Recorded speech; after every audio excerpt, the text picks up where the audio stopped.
I am happy to release the list of 98 cities. Jammu Kashmir wanted some more time to finalize their city, and we sought some additional information on the 13th city in Uttar Pradesh. So these two will be announced later. The Jammu Kashmir wanted some more time. Friends, these aspirants have been chosen through an intra-state competition. Each state and union territory has evaluated all the urban local bodies in their respective states and union territories based on the existing service levels, financial, institutional capabilities, past track record, reforms carried so far, and nominated the top scorers as per the slots given to each of the state and union territories.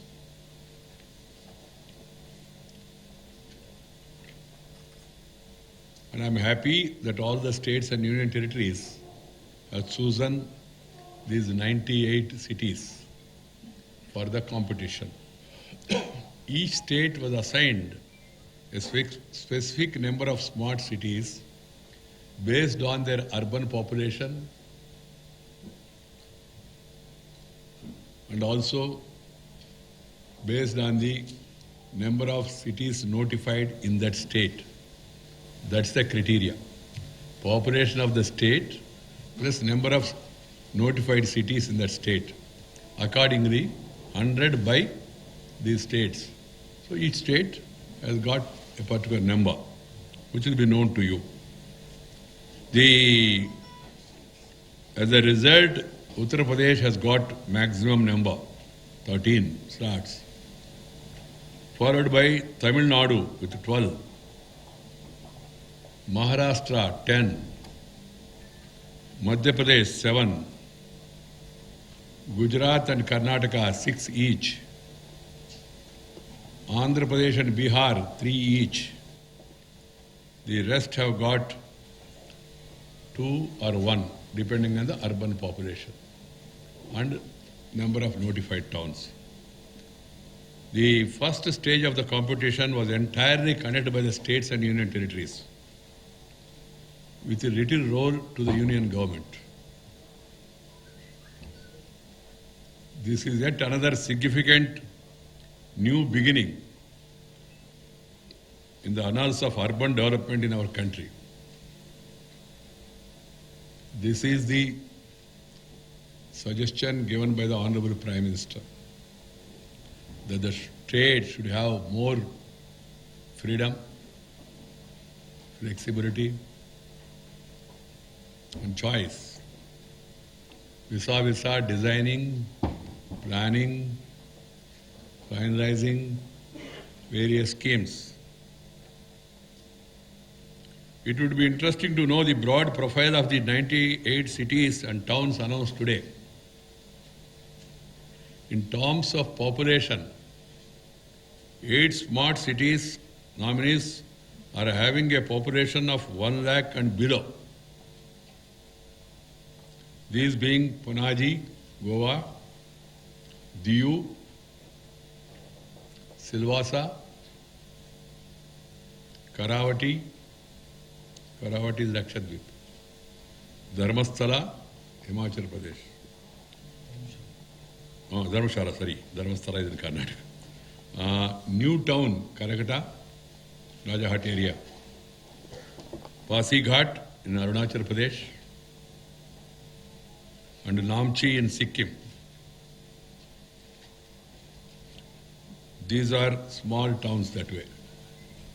35 cities and towns have a population between 1 and 5 lakh. I'm just giving the profile. There are 21 cities with population ranging between 5 to 10 lakhs.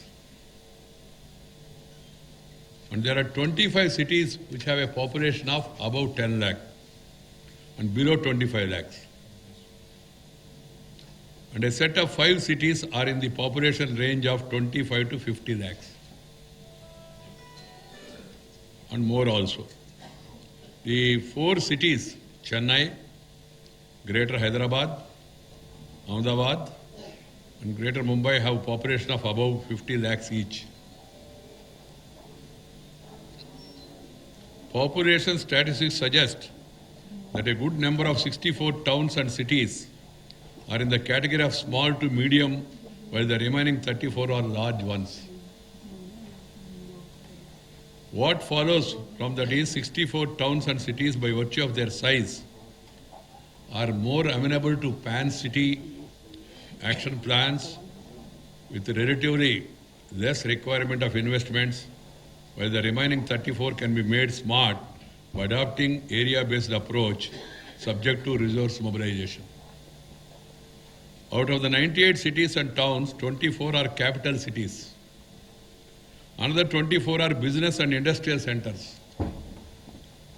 18 are cultural and tourist destinations. 5 are port cities.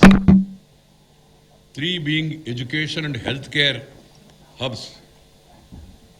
These characteristics go to prove that making them smart would make them more effective engines of economic growth, besides ensuring a decent life to the citizens.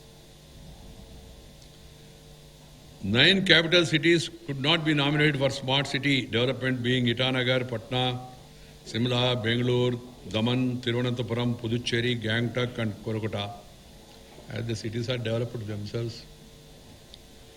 In one sense, the inclusion goes to prove that selection in the first stage of competition was not swayed by the status or importance of cities, and the selection was objective as per the stipulated criteria. I really compliment the states for this selection and proposal. Of the 98 cities, 90 are Amrut cities also, 1 lakh and above. Funds for these 90 cities under Amrut would be dovetailed with the resources being made available under the Smart Cities Mission, which is a clear evidence of convergence. The total population of these 98 cities is about 13 crore, account to 35% of total urban population of India, as per the 2011 census. Under Smart City Mission and Atal Mission, about 80% of the country's urban population would be reached out with the objective of enhancing quality of life, which is the need of the hour. Friends, with the firming up almost all the smart city aspirants, the city challenge competition now enters the second stage in the next couple of days. We will release 2 crores each to all these smart city nominees for preparation of smart city plans. Urban Development Ministry has drawn up a region-wise panels of reputed agencies for assisting smart city aspirants in the preparation of smart city plans. States and urban bodies can call for bids from among those panels for preparation of such plans. This will save time. As highlighted by the Prime Minister while launching the Smart City Mission on 25th June this year, some smart city plans should reflect the aspirations of the citizens. Accordingly, the plan should clearly bring out the details of citizens' consultation held and also the means of resource mobilization to match the needs of the implementation of smart city plans. This bottom-up planning for urban development is in sharp contrast to the Delhi-driven top-down planning earlier. In the second stage of city challenging competition, all the smart city plans received by the union government will be evaluated based on a set of 6 broad criteria. What are those criteria? 1, credibility of implementation. City vision and strategy. 3rd, economic and environmental impacts of the plan. 4th, cost effectiveness. 5th, innovation and scalability. And sixth, process followed, including the citizens' consultation. The evaluation will be based on these 6 criteria. The top scoring 20 cities in the first round of competition in the second stage will be chosen for financing during this financial year. The remaining will be asked to address the deficiencies identified before participating in the second and third round of competition. 40 cities each will be identified for financing during the second and third rounds. So if you are not qualified in the first round, you have a chance to stand for competition in the second round by improving your performance.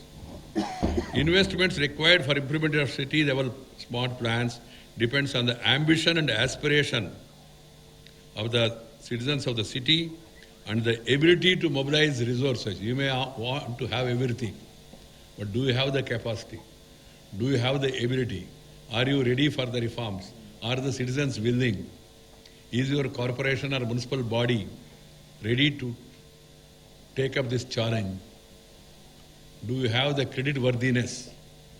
All these aspects has to be studied.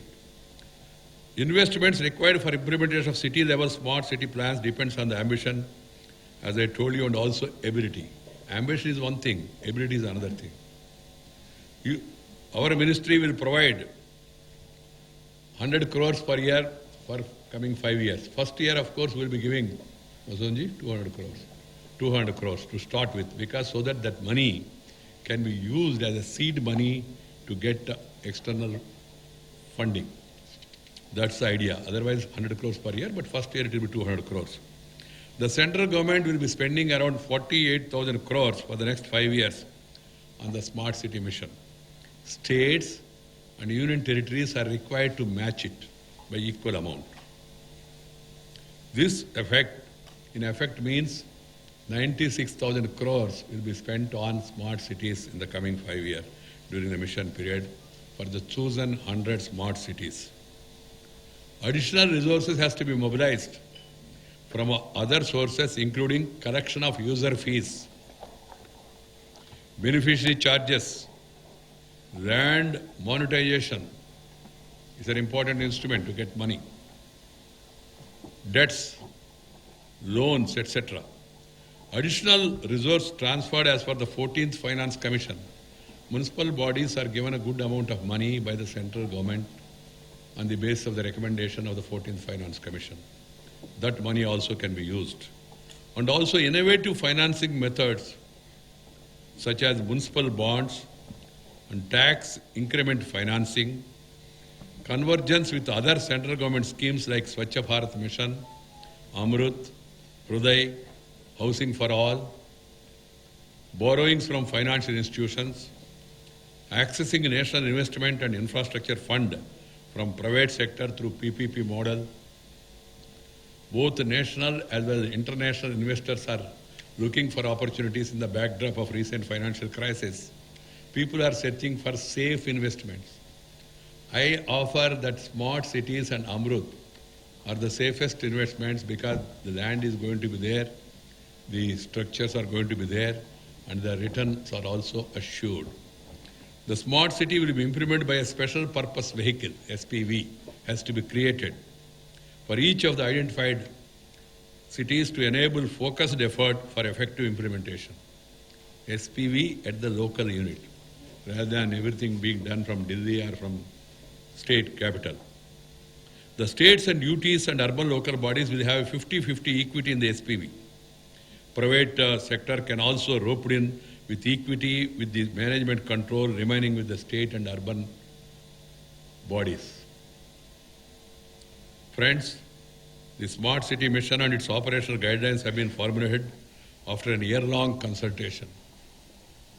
I have consulted all the states twice, thrice, consulted municipal commissioners, had interaction with mayors, elected representatives of the people, planners and experts, technology providers, industrial and real estate bodies, related central ministries also. And I have also taken suggestions from people who are interested cutting across party lines. We had consultation on smart cities wherein sometimes Congress, sometimes BJD, sometimes other party people were also there. So, friends, I still hear from some quarters that clarity is still required. What is a smart city in Indian context? I would only say that if one reads the mission statement and guidelines, it will be clear as what is intended to achieve through our mission. A smart city would ensure core infrastructure and give a clear, quality, decent life to the citizens and enable a clean and sustainable environment and application of smart solutions with economic opportunities. The core infrastructure elements in our context have been identified as adequate water supply, assured electrical supply, sanitation including solid waste management, efficient urban mobility with more focus on public transport, affordable housing, especially for the poor. That's why I requested my Secretary Housing also to be here today. Robust IT connectivity and digitization, good governance, especially e-governance, digitization of records, land records, property records, etc. And citizens' participation, sustainable environment, safety and security of citizens, and health and education enhanced facilities. This is a smart city. If you have to quantify it or identify it, these are the parameters of a smart city. Degrees of difference may be there. Smart solutions should be adopted as appropriate for enhancing governance and delivery of services and public information, water and energy management, urban mobility, waste management, etc. This goes to prove that we are not just aiming at making our urban landscape look fanciful and flashy, and the prime objective is to enhance the quality of urban life by addressing the deficiencies in core infrastructure required for better living in our context. Expectations in various quarters may be high, but mission is very practical, realistic in its intentions and objectives. I would like the media please highlight this, because you need to educate the people. We need people's participation and cooperation. We need smart cities require smart leadership, smart people. Without their cooperation, this cannot be successful. Friends, the states and union territories and the urban local bodies have a crucial role to play in effective implementation of the new urban sector initiatives like Smart City, Atal Mission for Regeneration and Urban Transformation, Amrut, Housing for all of them really, they require active, proactive role by the states and urban local bodies. The Prime Minister wants to bring a radical change and he wants to transform India in every sense. That's why we have converted Planning Commission to Niti Ayog. What is Niti Ayog? I just remind people